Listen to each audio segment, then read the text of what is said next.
এই জন্য বুদ্ধিমানের কাজ হলো জুমার দিন যখন আসবে বন্ধু, সব কাজ কমপ্লিট করে তুমি মসজিদে চলে যাও, যেন তোমার পিছু টান না থাকে। বলে কেন?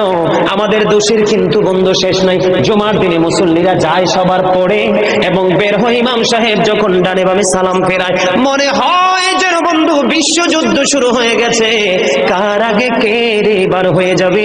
অথচ আমার নবীর আদর্শ নিয়ে আমি আজকে ওয়াজ করছি বন্ধু, ডিস্টার্ব ডোন্ট ডিস্টার্ব মি। তোমরা আমি বললে আওয়াজ দিবে, নয়তো চুপ করে আলোচনা শুনবে, কারণ আজকের সময় অত্যন্ত গুরুত্বপূর্ণ। কারণ আমি যদি 5 মিনিট সময় পাই, একটা হাদিস শোনাতে পারবো।